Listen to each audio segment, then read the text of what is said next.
দর্শক এই বিষয়ে আরও জানাতে ফার্মগেট থেকে আমাদের সঙ্গে সরাসরি যুক্ত হচ্ছেন আশিকিন প্রিন্স।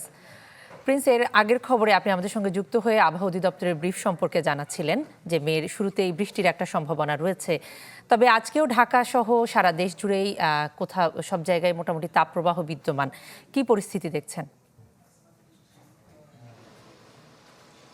কণা, এপ্রিলের প্রথম সপ্তাহ থেকে মূলত সারা দেশে মৃদু থেকে মাঝারি কোথাও বা তীব্র অতি তীব্র তাপপ্রবাহ বয়ে যাচ্ছে এবং সেই তাপপ্রবাহ কিন্তু এখনও বিরাজ করছে।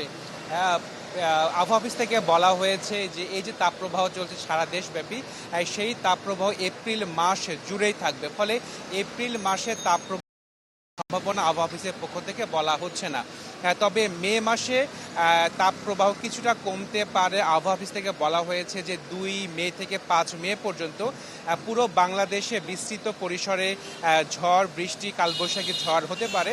যেহেতু বিস্তৃত পরিসরে বৃষ্টি হবে, কালবৈশাখী ঝড় হবে, সেহেতু তাপমাত্রা কিছুটা কমতে পারে। তবে 5 মের পরে তাপমাত্রা কি অবস্থা থাকবে সে বিষয়ে কিন্তু তথ্য এখনো জানা যায়নি।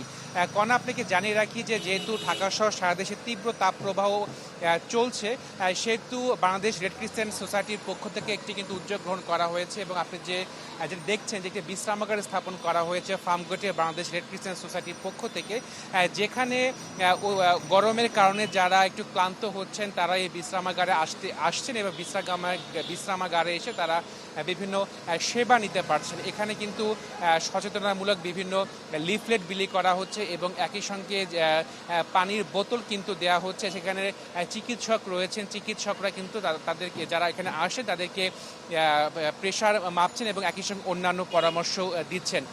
তো কণা, বলা যায় যে তাপপ্রবাহ যেটি চলছে সেটি এপ্রিল মাস জুড়ে থাকবে। তবে মে মাসে তাপপ্রবাহ কিছুটা কমতে পারে, যেটি বলা হয়েছে আবহাওয়া অফিসের পক্ষ থেকে।